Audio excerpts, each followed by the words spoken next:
Salah satu aktivitas yang menyebabkan perubahan iklim adalah peristiwa deforestasi.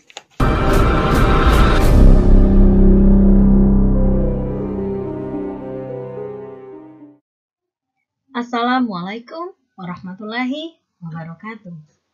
Halo teman-teman semua, perkenalkan, saya Nuriski Mawaddah, NPM 1914 15 10 22, mahasiswa jurusan Kehutanan, Fakultas Pertanian, Universitas Lampung. Oke teman-teman, di sini saya akan mempresentasikan hasil PowerPoint saya, mata kuliah klimatologi tentang pengaruh iklim terhadap bidang kehutanan. Di sini saya mengambil judul tentang perubahan curah hujan, suhu, dan tipe iklim pada zona ekosistem di Pulau Lombok. Bab 1, pendahuluan. Latar belakang dilakukannya penelitian ini, yang pertama adalah pengaruh iklim. Suhu, cuaca, dan curah hujan merupakan faktor penting yang berpengaruh dalam kegiatan produksi kehutanan. Yang kedua, produktivitas akibat perubahan iklim. Nah, akibat adanya perubahan iklim, produktivitas tanaman menjadi kering dan berdampak pada ancaman ketahanan pangan.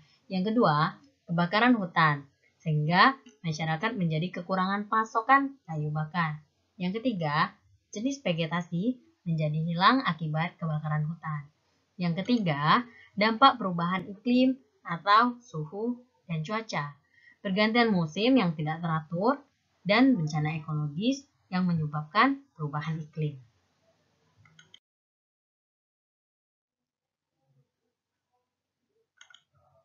Tujuan penelitian.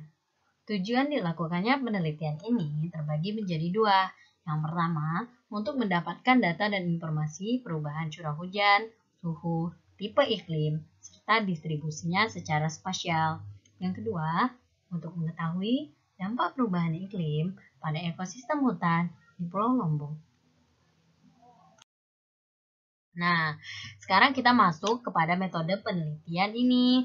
Nah, metode penelitian terbagi menjadi 1, 2, 3, dan 4. Nah, keempat metodologi ini digunakan untuk mendapatkan hasil dari penelitian nantinya. Nah, lokasi penelitian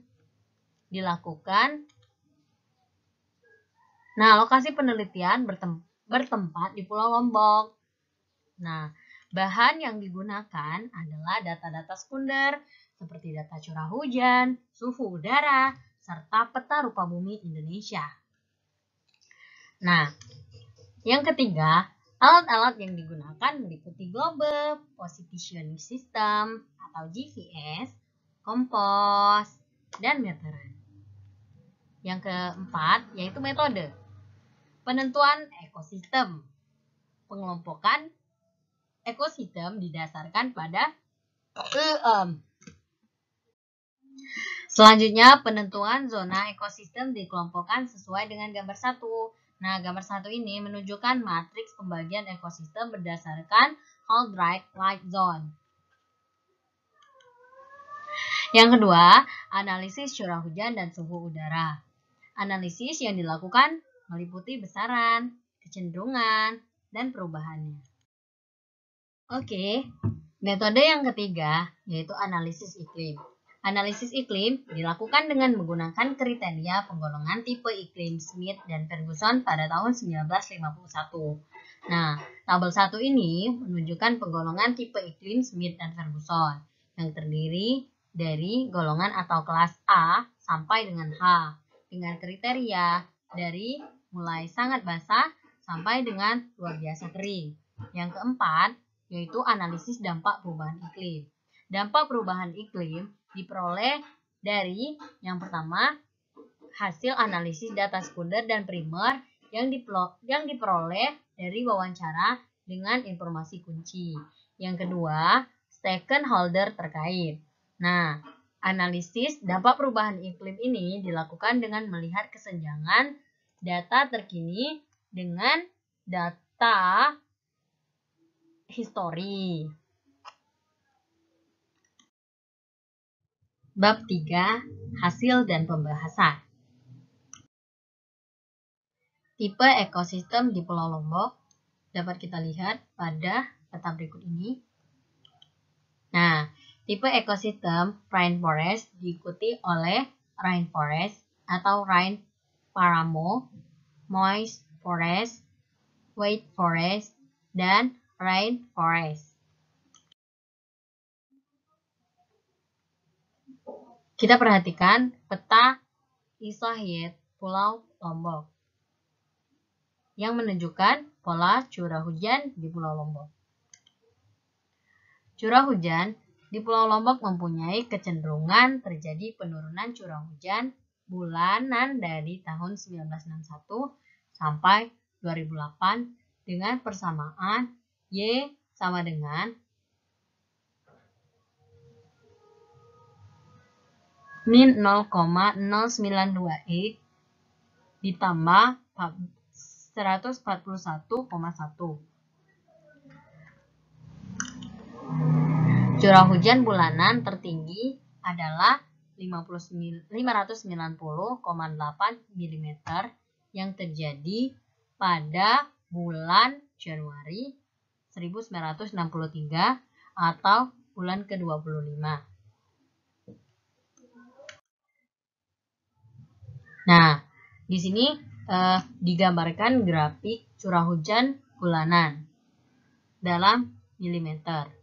Nah, kecenderungan curah hujan bulanan pada Pulau Lombok pada tahun 1961 sampai tahun 2008. Kondisi bulan basah atau BB dan bulan kering BK telah mengalami pergeseran pada periode tertentu.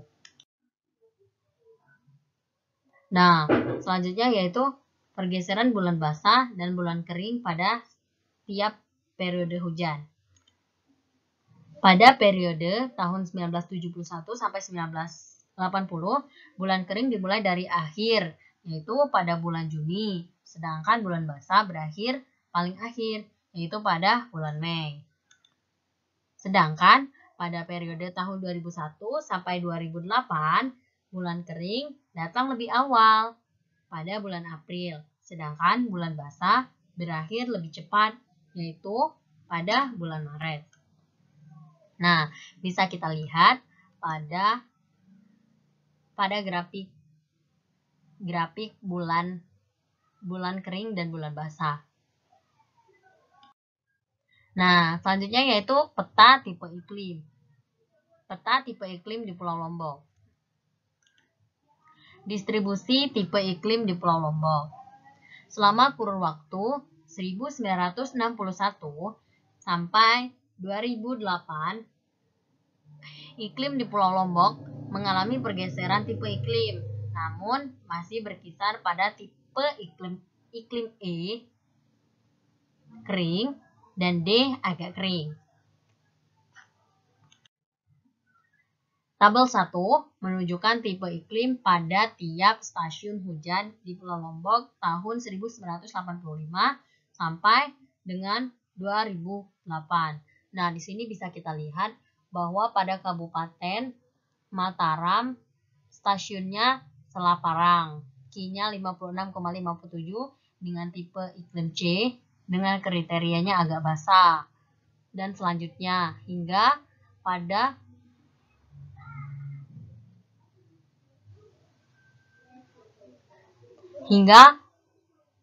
di daerah Lombok Barat stasiun Gerung dengan Q 67,26 tipe iklimnya D sehingga kriterianya sedang. Yang terakhir yaitu dampak perubahan iklim pada ekosistem hutan di Pulau Lombok. Nah, terbagi menjadi 3. Yang pertama, gambar pertama ini menunjukkan kerusakan hutan mangrove.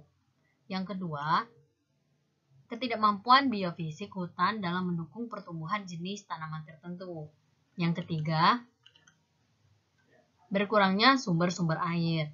Nah, ketiga dampak ini terjadi karena adanya perubahan iklim.